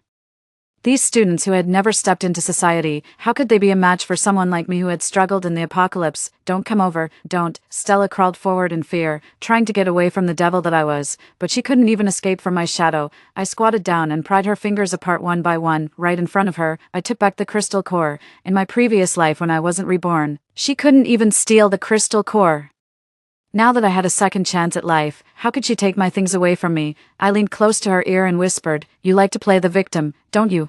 I'll show you what real misery is. The tears she had forced out with her false show of emotion finally became real. They rolled down from the corners of her eyes. I was wrong. I won't dare to do it again. Spare me. I grabbed her hair. The intense pain that had agitated every nerve when I was pushed into the crowd of zombies and bitten in my previous life still seemed to be lingering. Anger welled up in my heart. I pulled her hair and smashed her head against the ground. In an instant, there was blood all over. Her face turned pale, and she lay on the ground, on the verge of death. Amid her suddenly miserable cries, I laughed maniacally. Do you understand? This is what real misery is. You need someone to teach you how to pretend to be pitiful. You, this white lotus, might as well be reborn. 3, enough. My hand holding the baseball bat was grabbed by Carter. There was fear hidden in his eyes, and he couldn't bear to see Stella get hurt. The situation is chaotic now. This isn't the time for you to vent your personal grudges. Besides, she is your sister after all. Boom. The sound of the baseball bat cutting through the air hit the wall beside his face. The wall plaster cracked, forming a web-like pattern. I raised my eyes and looked at him sideways, my gaze cold. That night, in the empty lecture hall, the two of you had a great time, didn't you? His expression froze. I sneered. Did you think you had covered up your stupid deeds well? I have no feelings for you, and you have no affection for me either. In the end, our marriage was just a union of interests. What you do in private is your business. Even if you fool around with my father's illegitimate daughter, I don't care about your affairs. But I slowly wiped the blood on the baseball bat onto his clean clothes. He looked at me, and there was deep resentment in his eyes. But fearing my brutality, he obediently stood there and served as my rag. You shouldn't have set your sights on my things. I curled my lips. You're so despicable. Do you think you deserve to be beaten? In the end, I leisurely turned around and tossed the crystal core up and down in my hand. I left calmly. The zombies roared. The place I was going was where the zombies were gathered. No one tried to stop me. Carter looked at me with hatred, but the hatred hidden in my lowered eyes was no less than his. I will never forget that in my previous life, it was him and Stella who pushed me into the zombie horde and killed me. He hated my existence because it blocked his pursuit of true love. But he didn't have the courage to resist his family. Under Stella's deliberate guidance, his feelings turned into full-fledged hatred for me. In my previous life, in order to get Stella recognized by Alice's family, he endured humiliation and approached me with false pretenses. He saw me as an obstacle in Stella's path of growth and wanted to get rid of me. I saw everything. Since the marriage with the Yu family was beneficial for me to gain more power in Alice's family, I turned a blind eye to their actions, treating them as petty squabbles. I've always been tolerant of things that had utilitarian value. After all, they were all stepping stones for my future. I quietly collected evidence, waiting for that day to come, but who would have thought that the apocalypse suddenly arrived and disrupted my plans? 5. In my previous life, I fought bravely and single-handedly defeated the zombies. I discovered the existence of the crystal core. Stella was greedy and wanted to take it for herself. The sudden change made me lose my patience. I broke her arm with a blow of the bat to knock some sense into her. After that, I joined the group of people, but because there were so many people gathered together, we became the target of the zombie horde. The smell of human flesh attracted more danger. When we were trapped in the storage room, only the 3 of us were left. Stella was disabled and couldn't help.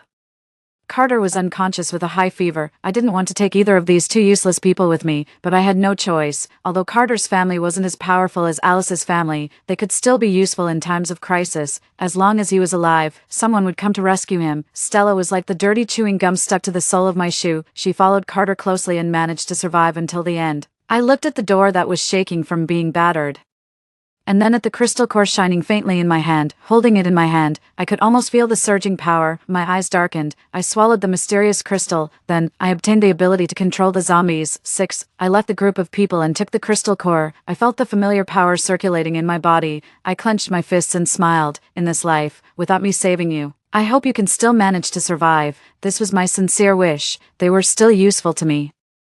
I didn't have time to waste on that group of people. There were more important things waiting for me to do. Among the crowd of zombies, I walked towards the teaching building as if there was no one else around. I was going to save someone, the president of the student union, Violet. However, I didn't show up immediately. Instead, I stood outside quietly. I observed this powerful woman who had single-handedly established a base during the chaos of the apocalypse and achieved a dominant position. 7.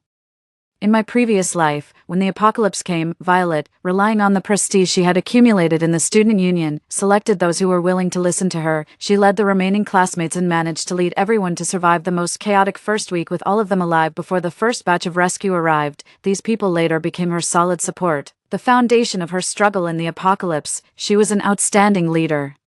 She started from scratch and established the Dawn base, which stood proudly in this chaotic land. Unfortunately, she refused the recruitment of Alice's family. I had to follow my father's order and eliminate her, a potential threat to Alice's family. She was surrounded by zombies, and all her achievements in the past were destroyed. I walked through the sea of zombies, looking at her on the verge of death with regret. I said, "Violet, what a pity. I thought we could be friends.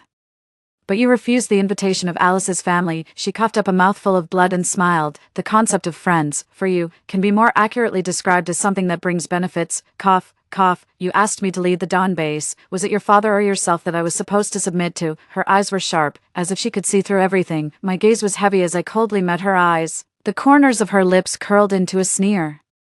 The Dawn base I established was to seek the light for humanity in the apocalypse. It was never a pawn for the power struggle within Alice's family, but I made a mistake. This was the path I chose according to my will, and I have no regrets about my ending. In my previous life, I killed her and ensured that she was left with a whole body, preventing her from becoming food for the zombies, and in this life. Cold sweat dripped from Violet's forehead. She was pinned against the corner, facing a gaping, bloody maw. A foul stench hit her face. The monster's teeth were caught on the broomstick, and tiny cracks began to spread. Her only weapon was on the verge of being destroyed. Her pupils shrank sharply, gritting her teeth. She was about to sacrifice her arm to save herself when, bang, the monster's brain exploded like a balloon right in front of her, with a stunned expression. She watched as the zombie's body fell backward, revealing my figure. The orange-yellow sunset bathed me. I raised my hand and greeted her friendly. "Long time no see, Violet. How are you?" I squinted at her, looking at her disheveled and still young appearance. "In this life, I believe we will definitely become excellent partners, the perfect pair of friends." 8. The Alice family already held immense power and influence. coupled with the fact that I obtained the Zombie King's crystal core, which allowed me to control low-level zombies, and my memories from the previous life, I quickly led the family to gain a firm foothold when the world fell into chaos and panic. Just like in the previous life, I established a survivor base with the Alice family at its power core. A large number of fugitives poured in, and various disputes frequently arose. As the person in charge, I should have been the busiest one. But at this moment, I was lounging with my legs propped up, munching on snacks and flipping through a leisurely book, completely relaxed. The door opened, and Violet, with two huge dark circles under her eyes, entered with a stack of documents. "I've sorted these out. You just need to sign and stamp them." I casually picked out several documents to review and nodded in satisfaction. "The student council president is indeed amazing. Your work efficiency is really high. You truly live up to being the friend I recognize." Violet's lips twitched. "It's truly an honor to be Miss Alice's friend. If possible, I'd like someone else to share this honor." After a few days of getting along, she was already able to joke with me. I wagged my finger, rejecting her suggestion. "Have faith in your own abilities." Her face immediately fell. I encouraged her. "Don't worry, I won't let you work in vain. Since you're helping me, I have a gift for you too. As for what it is exactly, it's a secret for now." I looked at her with a smile. She reluctantly mustered a smile. "Miss Alice, there's another thing I must tell you." Violet's expression turned serious as she handed me a file. "Although this may invade your privacy, I must keep a close eye on and be wary of anything that threatens the foundation of the base's survival." I opened it, and right in the center of the document was a photo. In the photo, Stella smiled gently, like a holy goddess, radiating a white light. Fresh granulation tissue was sprouting from the wound of the injured person under her palm. My fiancé, Carter, stood beside her, his eyes filled with love. It was obvious to anyone that their relationship was far from ordinary. I heard that when the apocalypse broke out, Miss Alice had a conflict with Miss Stella. Now, Stella has awakened a rare healing ability. She healed the injuries you inflicted on her. Relying on her ability, she has won the support and love of many people, Mr. Carter has also awakened a powerful lightning ability. He formed his own elite team and became a hero of the base. Miss Alice, you've been comfortably staying in the rear, leaving all the decisions to me. I'm naturally extremely grateful for your trust, but aren't you worried about a backlash from the people below?" Violet's words were extremely straightforward, lacking any hint of deference. I wasn't angry. As I always say, I'm very tolerant of anything that has utilitarian value.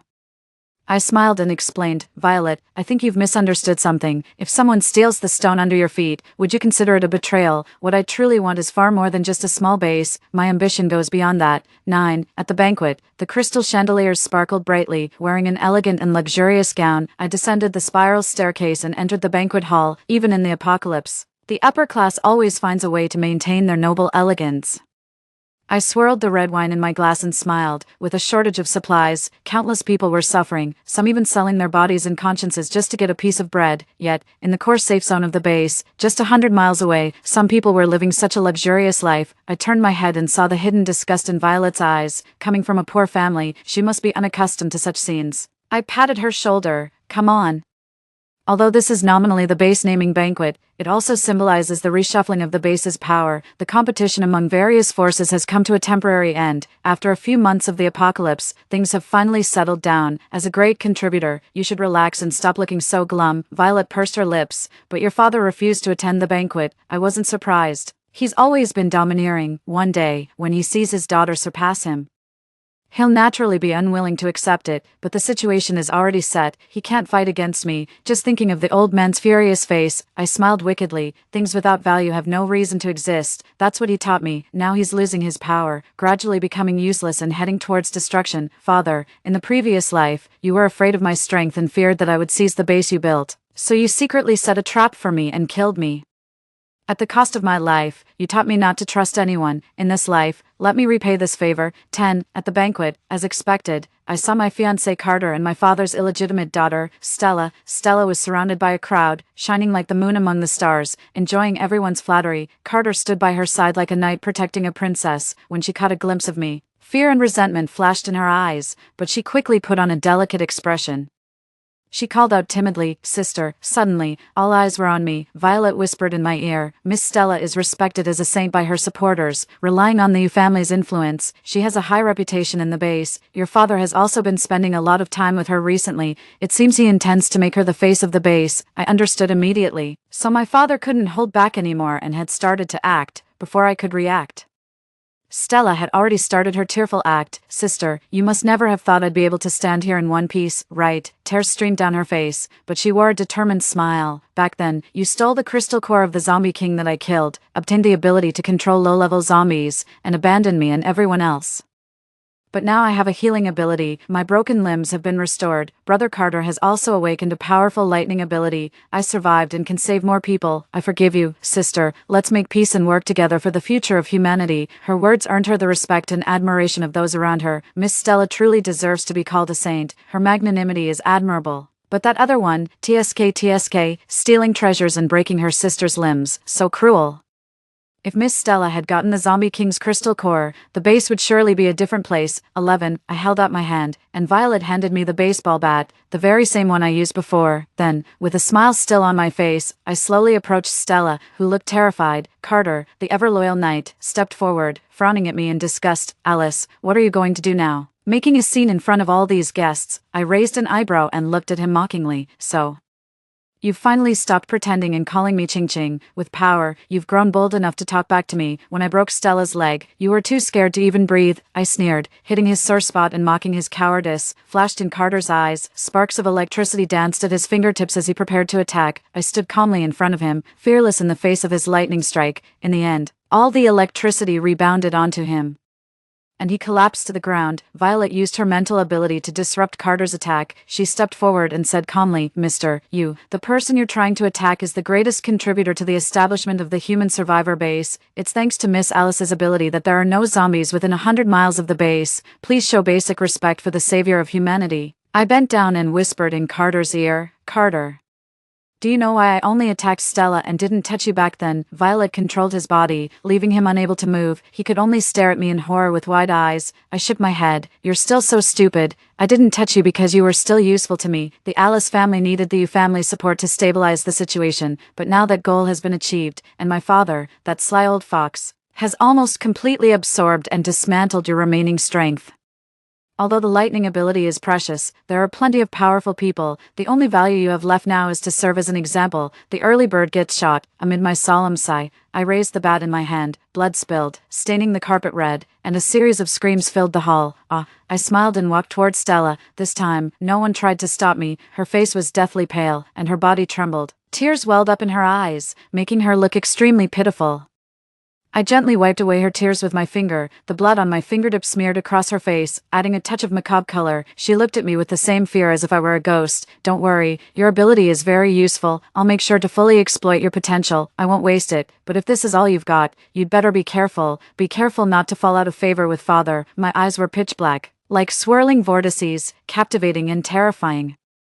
You were chosen by Father to enter this game. If you don't grow quickly, I pointed to the motionless figure on the ground, this will be your fate. Think carefully. Amid the chaos, I left those meaningful words and climbed to the high platform of the banquet hall. Violet quickly restored order and dragged the body away. I picked up the microphone, revealed the theme of today's banquet, and officially named the base, the Dawn Base. Violet, who was still busy, froze for a moment.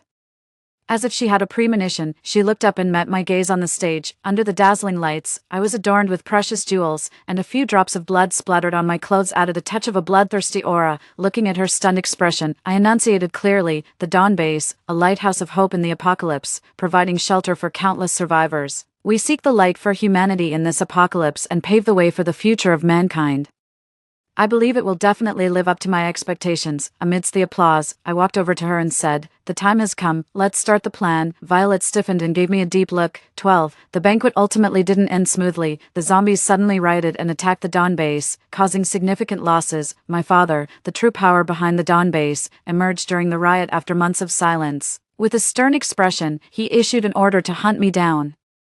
Alice has been acting brutally and inhumanely. Without the base's permission, she used her ability, causing a large number of zombies to gather, severely damaging the base's facilities and resulting in hundreds of casualties. She has now been officially listed as the base's most wanted criminal. The base will provide necessary support and resources to capture her. Those who can provide accurate information or capture her will be handsomely rewarded. In the video, My father's words were merciless, as if I were a sworn enemy. My deputy, Violet, faced with the olive branch extended by my father, ultimately stood behind him, silent like a loyal guard. Stella, no, this time I should call her Naomi. After I fled the base, my father quickly held a celebration banquet for her and acknowledged her existence. Charles still only had one daughter, but it was no longer me. My father had long harbored the intention to kill me, seeing me as a threat to his position.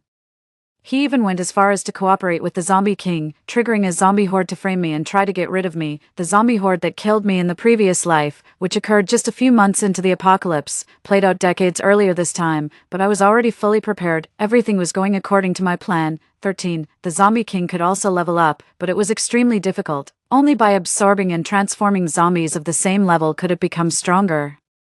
This was why the Zombie King was willing to cooperate with my father. It reached an agreement with my father, coveting the Zombie King's crystal core in my body. They triggered the zombie horde to make me unwelcome in the human base. They wanted to kill me when I was at my weakest. Unfortunately, my father was too hasty. In the early days of the apocalypse, both ability users and zombies were like newborn babies. Despite their extraordinary abilities, in the short term, human firearms still held the upper hand. Ominous blackbirds circled overhead. Hordes of zombies surrounded the tall building where I was, a dark mass blocking all exits. I had nowhere to run. I sat calmly on the large sofa, quietly observing the desolate cityscape outside the broken French windows.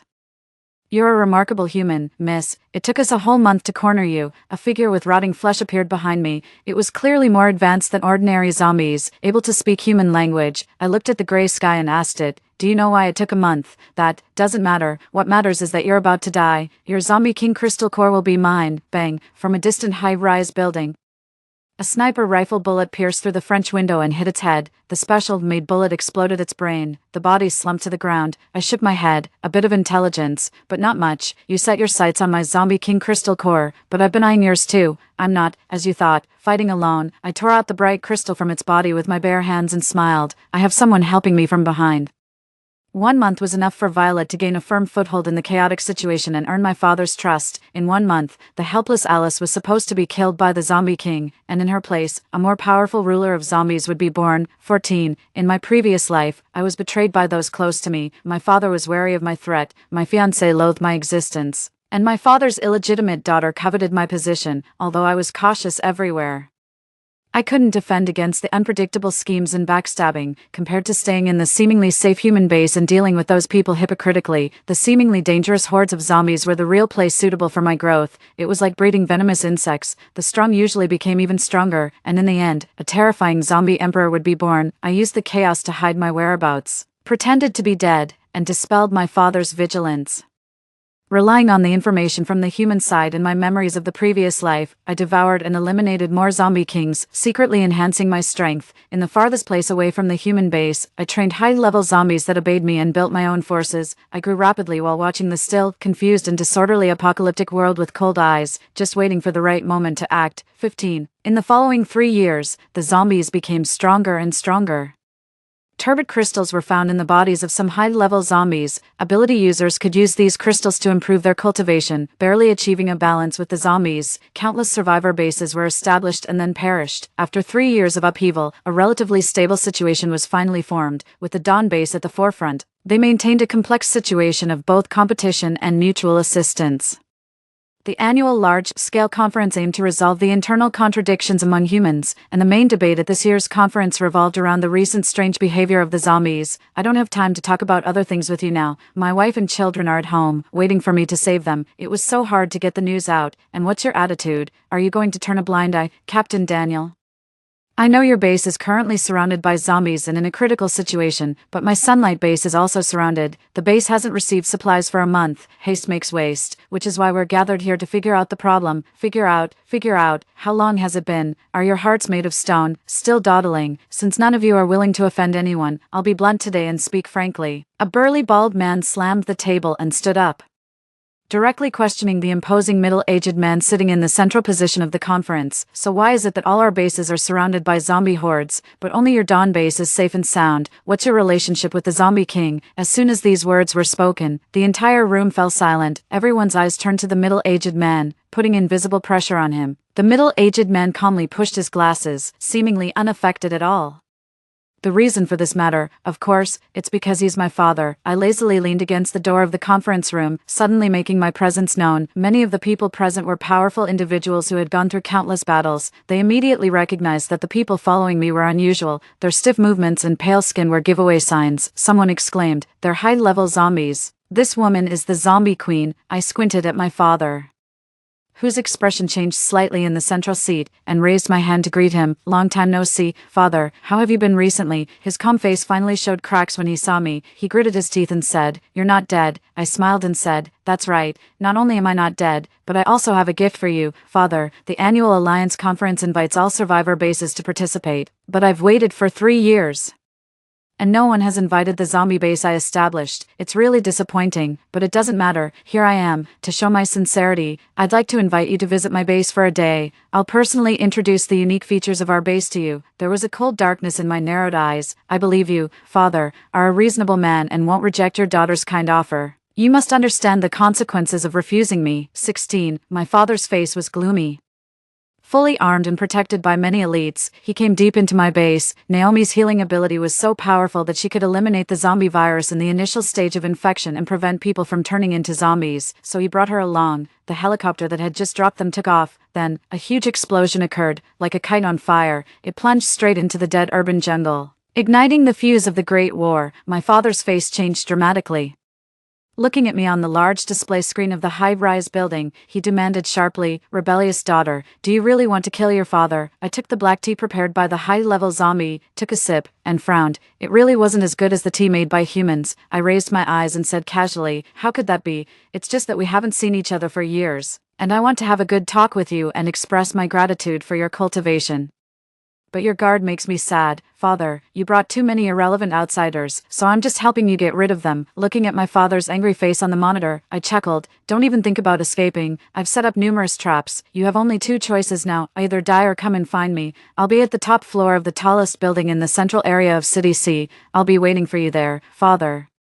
17. It seems that I've never seen my father smile, either in my previous life or this one. He always had a stern expression. Whenever I did something stupid, he would whip my palm with a ruler and make me kneel in the rain, not allowing me to enter the house. I was both afraid of and respectful to him. He taught me how to make the best use of everything and how to squeeze the last value out of my enemies in the best way. At the end of my previous life, he also taught me how sinister people could be and that I should never trust anyone. I didn't dare to disobey his orders, yet, despite my fear of his authority, I was incredibly bold as a child. Knowing that he disliked dirty and weak things, I still secretly raised a stray curly-haired puppy behind his back. When the truth was finally revealed, I looked at the dead puppy at his feet and heard him say, "This kind of dirty thing isn't welcome in our home. It's weak and useless. Staying with such a thing will only make your heart soft and full of flaws." His tall shadow shrouded me. "Since you brought this thing in, you can throw it out." I built a small grave for the puppy. The next day, my father brought back a girl of my age. "This is Stella. She's your sister." I looked up into my father's stern eyes and knew that I had disappointed him again. If things continued like this, the small grave under the tree would be my final destination. I attacked Stella fiercely, and this ferocity impressed my father. Out of the corner of my eye, I saw a hint of admiration in his eyes. He was breeding venomous insects, cultivating his outstanding heir, and Stella was just a pawn in his hand. We were all just puppets in his hands, fighting and struggling in his shadow. But now, the puppet had broken free from its strings, picked up a weapon, and aimed it at the puppeteer. The door was finally opened. I watched as he burst into the room covered in blood. With Naomi supporting him and using her ability to treat his wounds, all his subordinates had died on the way, and only the 2 of them reached the end. His eyes, fixed on me, were filled with anger, and his expression overlapped with the one in my memory, gloomy and depressive. I suddenly said, "Father, I don't think I've ever seen you smile. Can you smile for me?" 18. Unfortunately, in the end, I never saw a kind expression on his face, seeing me sitting leisurely in the chair. He raged like a toothless tiger, trying to hide his panic with his useless anger. He shouted angrily, "What's your attitude? I raised you with great effort, but you can't even show basic filial piety, torturing your father like this. Do you have any conscience left? You've absorbed the Zombie King's crystal core. Has your heart become as cruel as a zombie's? What do you want to do to the Dawn base and your father?" His scolding suddenly stopped. He looked at Naomi, who was supporting him. In disbelief, Naomi took a few steps back, creating some distance between them, and revealed the bloody dagger in her hand. Her eyes showed no sign of obedience or loyalty towards him. She was expressionless, as if she didn't care at all about having killed her father with her own hands. His eyes widened in shock. "How dare you, father? Don't trust anyone. You should be wary even of the people closest to you." Didn't you teach me that? I tilted my head. Naomi wiped her hands and promptly made tea for me. My father was so enraged that his eyes almost popped out, and finally, he fell to the ground. 19. In my previous life, I couldn't figure out why my father wanted to kill me. Although I did pose a threat to his position, I was the daughter he had cultivated with his own hands. Even a tiger wouldn't eat its cubs, so how could he bring himself to do it? It wasn't until Naomi defected to me that I learned that my father had damaged his body due to his wild behavior when he was young and had long lost his ability to have children. Both Naomi and I were just adopted daughters he had found, his future cultivation targets. There were many more like Naomi, but they all perished in the quiet internal struggles. I was the only one being cultivated openly. I wasn't his biological daughter, without the false veil of family affection. He and I were sworn enemies with a blood feud. When Naomi defected to me, she was extremely respectful on the communication device video. Thank you, sister, for your guidance. You didn't hold my past mistakes against me, and I will definitely repay your kindness with my actions. My decisive actions when the zombies arrived planted a seed of fear in her heart, and my demonstration of power at the banquet made that fear sprout and grow. She was indeed a smart person. Knowing who to attach herself to, she knew the deeper relationship hidden beneath the surface of my breakup with Violet, so she got in touch with me through Violet. She gave me such a big gift as soon as we met. No wonder she was taught by my father personally. She really was astonishing. 20. I took a sip of the tea she made and couldn't help but sigh. Sure enough, human hands are more skillful. The tea they make tastes better. Naomi was good at reading people's expressions. Hearing my praise, she smiled. Sister, you've been among the zombies for so long and are used to eating frozen food. Why don't you let me stay with you for a few days? I can improve your diet. I smiled faintly. Why do you think I'll let you live? Although my expression was calm, my words were filled with a sense of danger. The high-level zombies beside her stared at Naomi with their inorganic eyes. Her face turned slightly pale. But then she forced a smile. Because I'm still useful to you, sister. You've been among the zombies for so long, and of course, they don't dare to hurt you, but accidents can happen. If you get scratched by accident, my healing ability can help you. Also, although I can't kill zombies, relying on the reputation I've built in the human base, I can help Violet gain a firm foothold in power exchanges. After Father's death, Violet will take over the base. With my support, the process will be much easier for her. I can also be your eyes and ears. You trust Violet, but there's a natural conflict between your identities. I can hide in the dark and monitor this potential threat for you, sister. In this way, both humans and zombies will be under your control, and you'll be the supreme uncrowned king of the apocalypse. I will definitely assist you in consolidating your rule. Naomi knew her limits. She leaned cutely on the armrest of my chair, batting her eyes and trying to be endearing. You've analyzed the situation well, but you're wrong about one thing. Naomi's face froze. I reached out and stroked her hair. I smiled and said, I've never trusted anyone, not even Violet. I once told her that I would give her a gift. The Dawn base is the gift I prepared for her. She helped me, and in return, I'm giving her a base to manage. I've given her the opportunity. Whether she can truly take control of the base depends on her own abilities. As for whether I'm worried about her betraying me, I rested my chin in my hand and looked at her playfully. Since I've never trusted her, how can there be betrayal? Naomi's face turned deathly pale. The zombies behind her moved, their sharp palms pierced through her body, and her eyes widened in shock. I was poisoned by my fiancé and father. They tied me up, dug out the crystal core from my body, and pushed me into the zombie horde. Keep me alive. You still haven't grown at all. You only know how to rely on others, and in the end, you'll be abandoned by others. You're too much like me, equally ruthless. In the previous life, you killed me. How could I make the same mistake in this life? 21. It was late at night. The sky was pitch black, like ink spilled, with not a single star in sight. Violet made a video call. There were a few drops of blood on her, despite some setbacks. I've taken control of the Dawn base. Now, nothing can stop your progress. You are the uncrowned king of this apocalypse. In front of the huge French window, I lazily sat in a chair edged with gold. My slender fingers casually stirred the warm black tea. After the video call ended and the last light went out, I chuckled, stepped on the blood-stained carpet, and turned to leave the silent room, leaving behind a trail of red footprints.